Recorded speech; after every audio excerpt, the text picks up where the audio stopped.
Hi everyone and welcome back to my channel. This is Mindy Eggen. In today's video, I'm going to show you how to use the new contour ink with Copic markers. The contour ink is a very light ink and is great for no line coloring. The contour ink is a smooth, lightened hybrid ink. It works with alcohol markers such as Copic markers, which I'll be using today. Also works with colored pencils and watercolors. And you can see it comes just like the Hero Arts pad. It is a felt pad. To do my coloring today, I'm going to use the Florals Lotus stamp set. This is a nice 3x4 stamp set. The reason I chose this image is because it has quite a bit of open space. There are quite a few petals, but you're going to see how it just magically transforms into this no line look. So I took the lily pad and the lotus flower and I lined it up on a piece of dove white cardstock, and I'm going to stamp this in the contour ink. The contour ink is very, very light, but what I like about these kind of inks is you're almost getting like 3 or 4 ink colors in one ink pad, depending how many times you stamp it. So I inked my image up and I'm stamping that down on the dove white cardstock, and I'm going to show you what it looks like stamping it multiple times. So here's the first time I stamped it. You can see it is very, very light, barely even see it. Now, some people are really good at coloring with this type of lightness. Unfortunately, I am not one of those people. So what I'm going to do is stamp this 2 more times. And even though I'm stamping it a couple times and it is darkening those lines, it's still going to give me a beautiful no line coloring effect. Most times we stamp in a black ink, which gives us those definition of the line and where to color in. But this is going to provide that no line look, and the lines are just going to fade away as we color. Now, before I begin, I want to show you how I'm going to be coloring.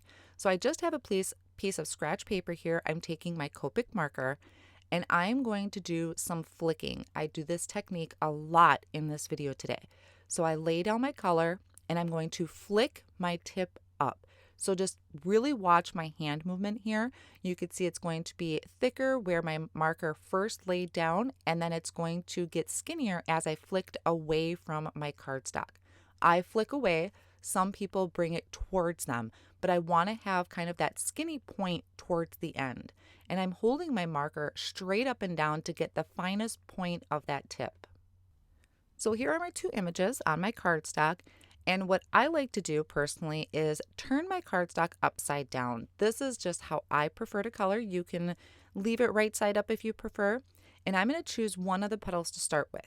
I have the colors listed at the top, and I'm starting with my darkest color, which is the BV08, and I'm adding just really tiny flicks to the very tip of the lotus flower. There are numerous ways to color a lotus flower. When I had Googled the image, I really fell in love with having the darkest color on the very tips. A lot of times with flowers, you see with the darker shade or the shadow area towards the center. But with a lotus flower, I feel like we have a lot more versatility because you can either have the darkest shades towards the inside or on the outside and make it look like it's glowing. So that's what I'm going to do today. So I started with BV08. I added those little flicks. I come in with BV04 and I continue down. Then I have BV13, and I'm going back over that that previous color I did, flicked out, and now I'm bringing in the BV02 right up to the line of the next petal.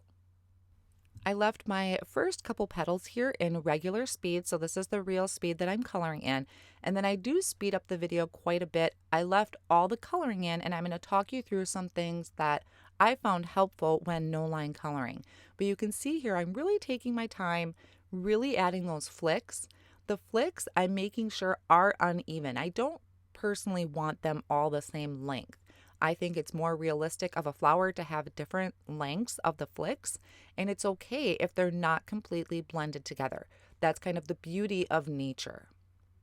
And now you may look at this at first and not be able to see the full picture of what this flower is going to look like.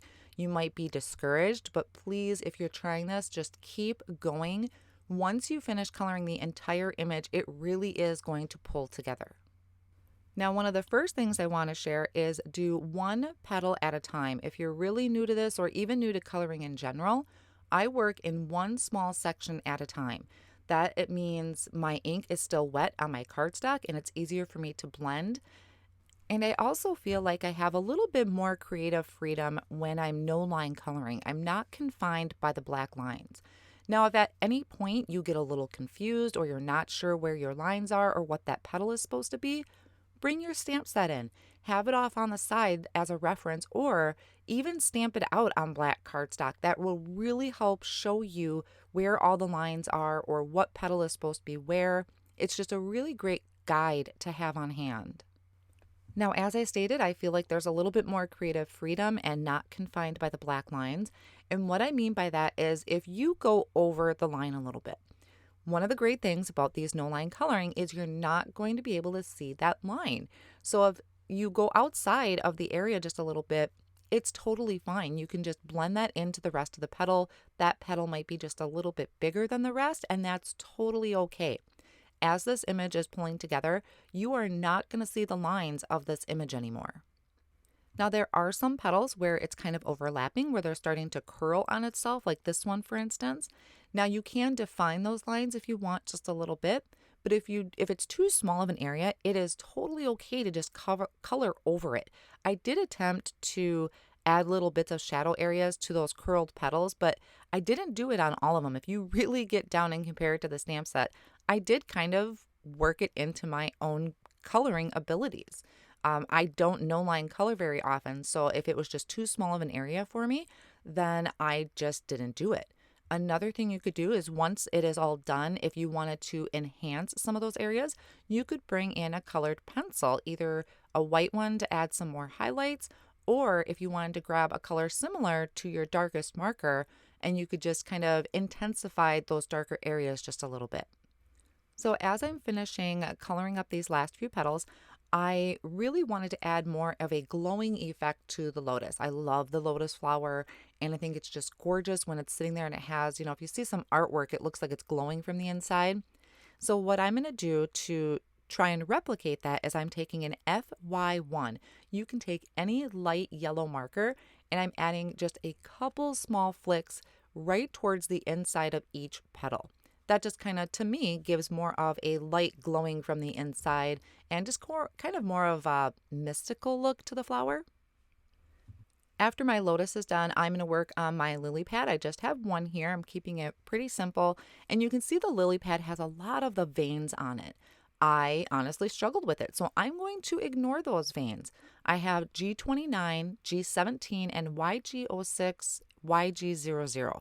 I started with the darkest color in the very middle of the lily pad and notice that I am not coloring in that entire lily pad. I'm going to be placing my lotus on top of this, so I don't need to color that whole area because the lotus flower is going to be covering it. I'm also saying that the shadow would be towards the inside of the lily pad the most because that's where the lotus is going to be sitting. And then my lightest area towards the very outside edges. And even though I didn't go over the veins, I still think that these darker flicks of color kind of give that veiny look. So like I said, you really have some freedom here with coloring with no line. Don't let it intimidate you. Think of it as a way to explore your own abilities. Now I'm going to use the coordinating dies to die cut out these images. This would also be amazing if you were to have masked off your images and just did it right on a card to create a one layer card. So I'm going to add just a little bit of light interest to the background, and for that I'm using the script background stamp. I placed that in my MISTI tool and I removed the foam insert. I am taking a piece of Dove White cardstock. I put a little bit of a tape runner on the back, placed it over my background. I'm trying to line this up straight as best as I can. And then I'm going to close my MISTI backwards. So I'm bringing the back of the MISTI over to close it. That's going to secure that little bit of adhesive that I had placed on the back of the cardstock. And it's going to hold my cardstock in place on my MISTI.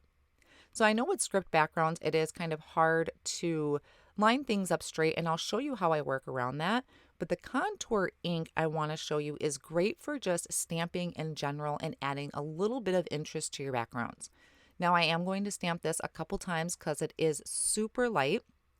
So I'll stamp that one more time and just add that even pressure all over the background. And I did notice that my background is not straight. I did not line up my script very well. So to fix that, I am taking the nested rectangle infinity die and I'm lining that up straight over my background, and then I die cut that out into a smaller panel. I'm going to add this die cut panel to a piece of Meadow cardstock that's cut to 4 1/4 by 5 1/2, and I'm lining the back of that with foam tape to add a little bit of dimension to the card. The rest of my card I'm keeping pretty simple, so by just adding dimension, just kind of makes me feel like I'm doing a little bit more to the card. Once I have that secured, I'm taking my lily pad and I'm adding tape runner to that and just gluing that straight down to the front of the card. I'm going to line the lotus up, line the back of it up with some foam tape to give that just a little bit of dimension. So after I remove all the backing of my foam tape, I'm going to place that over my lily pad, and you can see why I hadn't colored in that entire piece.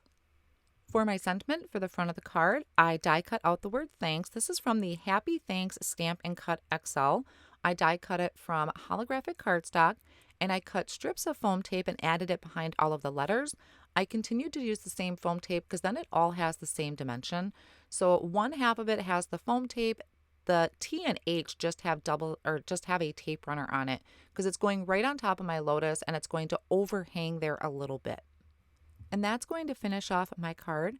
Now, I know the no line coloring can be very intimidating, but trust me, just keep working with it, practice, give the image a chance to come together, and I promise you will love it in the end. Thank you so much for joining me today, and I'll see you again soon.